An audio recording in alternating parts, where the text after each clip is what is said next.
Once upon a time, there was a game called Paragon, a third-person MOBA published and developed by Epic Games. After struggling to find its foothold in a market dominated by League of Legends and Dota 2, the project was shuttered and its team transferred over to Fortnite. Shortly thereafter, Epic Games packaged the entirety of the game's assets, projected to have cost $17 million, and released them publicly free to use for anyone. This is where Predecessor comes in. Like a phoenix from the ashes, it is a game built almost entirely from Paragon and aforementioned assets. As someone who admittedly only put a collective 3 hours or so into the original, I had very little fondness going into it. So in a sense, this allowed me to play the game with a fresh pair of eyes. After 10 hours of gameplay, I can safely say that Predecessor is good. How good exactly? Well, allow me to get started. The game is analogous, and what I mean by that is if you've played a MOBA before, you can pick up Predecessor fairly easily.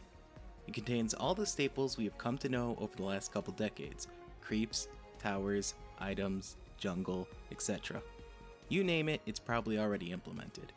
A few key differences from, say, Smite is that supports don't roam and last hits matter. As for League of Legends, players will need to familiarize themselves with the third-player perspective in an entirely different control scheme. Outside of major distinctions like that, potato, potato.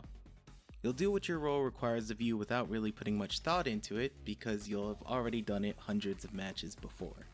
So, what does Predecessor bring to the table? One word: verticality. Jumps aren't a cosmetic feature. The change in height affects where skill shots or basic attacks need to be placed in order to hit. Whereas the map has dips in the landscape and cliffs placed at unique vantage points, once again requiring another dimensional axis to be observed. The final piece of the puzzle is itemization. Blink comes standard for all players, but if you want to further utilize movement, there's Galaxy Greaves, which increase jump height every 100 stacks, or Gaia Greaves, providing a consistent 75% increase. These inclusions, in conjunction with one another, make the game feel a bit like an arena shooter at times, especially while in the ADC role. There truly is fun to be had. Most of the time. Let me preface this next bit. Since I'm new, matchmaking presumably takes that into account, placing me with and against similarly experienced players. Well, I have reason to believe otherwise, we are going to assume so for the sake of fairness to the developer. Matches are long. There was only one in over a dozen that ended before the 30-minute mark, averaging to be about 40 instead. Working under the previous assumption, fresh accounts do generally have a harder time closing out matches. This, however, does not include queue times, which average out to be 3 minutes, with at least one guaranteed dodge causing a re-queue and an additional 1 to 2 minutes added to the clock. In addition to champion select costing about a minute, by the time you've completed a single match, almost an hour has passed. On a similar note of downtime, respawn timers in this game are a menace. At about 20 minutes, I was receiving 45 seconds upon death. The scores were fairly neck to neck at the time and I wasn't particularly ahead, so they weren't applicable factors.